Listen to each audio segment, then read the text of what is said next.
Sure. Here is section 1, 500 plus words, of the Infidelity Story script. I had always loved visiting my uncle's house. It was tucked in a quiet neighborhood, and he'd always been more like an older brother than a relative, funny, welcoming, and relaxed about everything. So when I told him my partner and I needed a weekend away from the city, he offered instantly. Come stay a few nights, he said. You two can unwind here. That Friday evening, we arrived with a couple of bags and a bottle of wine. My uncle greeted us with his usual warm smile and open arms. Everything felt normal. The first night passed without much notice. We had dinner, caught up, and laughed over stories we'd heard before. My uncle looked tired. He'd been working long shifts and mentioned needing rest. Around 10, he excused himself to bed. His room was at the end of the hall, and ours was the guest room across from the bathroom. My partner and I stayed up a bit longer, watching a movie on my tablet before turning in. Somewhere past midnight, I woke up to an empty bed. The soft creak of the hallway floorboards reached my ears. I thought maybe they'd gone to use the bathroom, but after several minutes, they hadn't returned. I reached for my phone, instinctively checking the time, 12:41 a.m. I didn't think much of it until I noticed the bathroom light wasn't on. The door was open and it was dark inside. Still no sound of footsteps returning. I got up quietly, opened the guest room door, and peeked into the hallway. It was dim, the only light coming from under my uncle's door. Just a narrow strip of yellow along the floor. Pause. My stomach felt strange. I thought about knocking, but I stopped myself. It was probably nothing. I went back to bed. The next morning I decided to shake it off. Maybe I was overthinking things. My partner acted normal, even affectionate. My uncle too, though he looked a little more tired than usual. Maybe he hadn't slept well. Maybe none of us had. The weekend was supposed to be relaxing, but I felt on edge without knowing why. That night something felt different. We went to bed, but again I woke up alone. The digital clock blinked 1:03 a.m. This time I sat up and waited. Nothing. Just silence. After 5 minutes I got up again. The hallway was quiet. The bathroom empty. Again, a sliver of light leaked from beneath my uncle's door. I stared at it. My chest tightened. I went back into the room and lay awake for hours, trying not to imagine anything. But the seed had been planted. My thoughts spiraled, and with every minute that passed, I became more certain something was wrong. Something didn't add up. My partner finally returned just before dawn. I pretended to be asleep. They slipped under the covers like nothing happened. But everything had already changed. I kept playing it cool the next day, though my head felt like it was running laps around itself. I watched them both, my partner and my uncle, closely. Nothing obvious. No glances, no smiles held too long. But now that the thought had entered my mind, it wouldn't leave.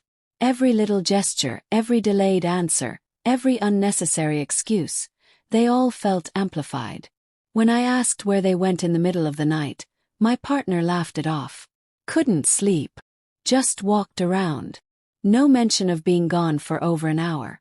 That night I didn't sleep. Pretended to. I kept my breathing slow and steady while lying on my side, facing the wall. Minutes dragged. Around 1:40 a.m., the bed shifted. Soft footsteps. The door opened quietly. I waited a few seconds, then followed. I stepped lightly, placing my feet where the wooden floor wouldn't creak. The hallway was dim again. My uncle's door, same as before, had a faint glow beneath it. I stood there, heartbeat in my ears. Then came the voice. Low. Too low to make out the words. But I recognized it. My partner's. Then another voice, my uncle's. Familiar. Still impossible. I stood there, frozen, trying to convince myself I was wrong. Maybe they were just talking. But no one meets at 2 a.m. to talk in a locked bedroom. Then came a sound I couldn't unhear. Soft laughter. Then something that erased every last bit of denial I had left. A muffled moan. Short. Followed by silence. Felt like the ground moved. Like my stomach dropped straight through the floor. I stepped back slowly, afraid to breathe too loud, afraid they'd hear. I backed into the guest room and closed the door as silently as I could. My hands were shaking. I sat on the edge of the bed, not sure what to do next. Anger didn't come right away. What came first was disbelief. Then numbness. Then something else. A kind of shame I couldn't even explain. How had I not seen it? I thought of every time I trusted them. Every word my uncle had ever said about loyalty, about love, about protecting family. I thought about my partner holding my hand just hours earlier, smiling, saying they were happy to be there. Felt stupid. Humiliated. Like something had cracked open and I couldn't put it back. I stayed up the rest of the night, listening to every noise, memorizing every minute they were in that room. I heard the door open again around 4:15. Soft steps returning. I stayed in bed, eyes open, heart numb. They slipped under the covers again, thinking I had no idea. But I knew. Everything was different now. And there was no coming back from it. The morning light didn't soften anything. If anything, it made the lies feel harsher. I got up and moved through the kitchen like I always did, but I wasn't really there. My partner walked in moments later, smiling, casual, acting like nothing had happened. They asked how I slept. I said, fine, and avoided eye contact. My uncle followed not long after. He looked a little more tired, a little less put together, but nothing anyone else would notice. I noticed everything. They both acted like nothing had changed. Like I hadn't stood outside that door. Like I hadn't heard the exact sound that shattered everything. I watched them both carefully. How they moved, where their eyes went, the timing of their words. No slips. No nervousness. Just cool, calculated normal.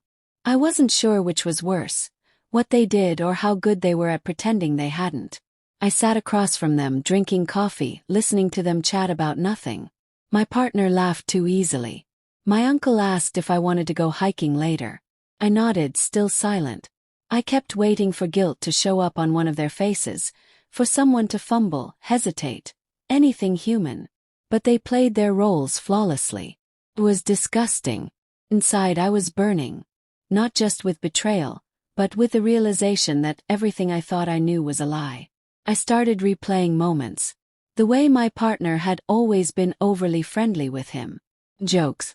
The unnecessary compliments.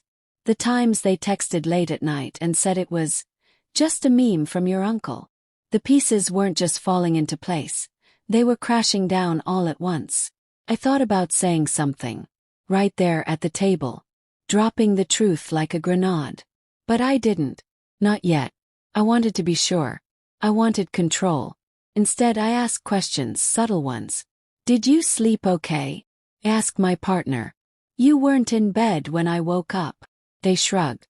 Just went for water. I turned to my uncle. Heard some noise last night from your room. He didn't flinch. Probably the cat. Sometimes he knocks things over. He didn't have a cat. That was the moment I knew for sure. They were working together. Lying in sync. I packed slowly that afternoon. Said I wanted to leave a day early. Told them I had work to catch up on. They didn't argue. That was telling. My partner asked if everything was okay. I looked them in the eye for the first time all day and said, yeah, just tired. The ride home was quiet. They scrolled through their phone. I stared out the window, keeping my hands still so they wouldn't see how much they were shaking. Every part of me felt hollow, like something vital had been drained. By the time we got home, I'd made up my mind. I wasn't going to scream. I wasn't going to beg for answers. I already had them. I never thought I'd be the type of person to do this, but nothing felt familiar. I used to judge people who cheated. I didn't unpack. I'd shake my head at those messy Reddit threads or gossipy stories. I sat on the edge of the bed, thinking staring at the wall like it might offer some kind of explanation. We'd been married for 6 years. Just a sick, comfortable, reliable, predictable. My partner moved around like it was any other day, asking if I wanted to order food or watch something. He's never once raised his voice at me. I had no interest in pretending. Coffee in the morning, but I needed time to figure out my next move. Later that night, I opened my phone and stared at the messages. I typed a long one to my uncle. Like I was slowly fading in my own life. It I wasn't didn't sudden. detail how or It when. started with little I just things. said I knew Him being that it too made me tired sick, for intimacy. that I couldn't Then me understand not bothering how someone to dress I up looked or up to flirt could like do I used something to. so low. Conversations send turned it. into I logistics. deleted it. Groceries. I wrote a shorter bills, version. appointments. I sent that one. There was nothing wrong, You know but what there you was did. also nothing Don't alive. ever speak to Then me came again. Adam. He read We it knew in each less other than from 5 college. minutes. No Back reply. when I still wore Then eyeliner I turned for to my no partner reason. and stayed out They too were late. brushing their He teeth messaged like me on nothing had Instagram happened. out of nowhere. Waited. Just When a, they came "Hey, back, remember I this? asked, Is there attached anything to a you photo need to from tell a dorm me?" party we Their both face forgot changed happened. just slightly. I laughed and almost replied, too quick to catch. "That was it. No, Just innocent why?" nostalgia. I watched them lie but we straight didn't to stop my messaging. face. That's A few when I times a week realized turned they into weren't just every day. cheating. Then They were mornings, comfortable with evenings, it. lunch breaks. There was no We guilt, joked, no teased. hesitation. He remembered no details apology about trying to me slip my through. husband never knew. Just pure defense. It wasn't sexual, I nodded not at once. first. I It was stood up, attention, walked to the real closet, and focused pulled out their attention. things. And it felt Slowly, like water no after yelling, drought. no It was drama. wrong. I dropped knew their that. bag on the Every bed and message said, felt like a "You betrayal. need to leave." But I They craved didn't it. argue. And I told They just myself stared at I me for a wasn't moment, doing anything maybe real. wondering if I'd No really touching. found out. No lies. Then they said, Just "You're conversation. overreacting." But that's the lie That was people the tell last thing they themselves said to right me in before they person. go too far. After they left, One I sat Friday alone night, for my hours. husband went out of I town didn't for a cry. work conference. I didn't sleep. I had the house to I just myself. I Thought poured a about glass how of wine betrayal and doesn't messaged come from Adam. enemies. Told him I Comes was from alone. people who once He held said your he was trust nearby. like something sacred. I said, "People You you should let stop close by. enough to ruin you." Half a joke, I half thought a about test. how I always But he believed didn't cheating laugh. was something loud. He said, Something "Are you dramatic, sure?" caught in I the stared act. at the message But the for a worst long kind time. is the kind I that knew hides that behind line I was smiles about and to shared cross. meals and fake I also affection. knew I'd thought In the about it following way days, before that I night. cut off contact I with typed both of them. yes. I Just blocked that. numbers, 3 letters. I deleted photos. It felt heavier I didn't than tell anything anyone I'd written right before. away. This I didn't wasn't get something dressed I up. wanted turned I into didn't like gossip candles or or put on advice. music. It was mine. I didn't want My to pretend truth. this was Quiet something and else. brutal. I sat The on the kind that couch, changes heart how you look at pounding, love, wine untouched, how you look at every family. second echoing What they in my did didn't chest. destroy me. And when I heard the revealed knock on the them. door, I stood And in up. a way, that My was its hands own were kind shaking, of freedom. but I didn't Not hesitate. dramatic, Opened not the door. satisfying. And there Just he was, clean, cold, final. And somehow that was enough.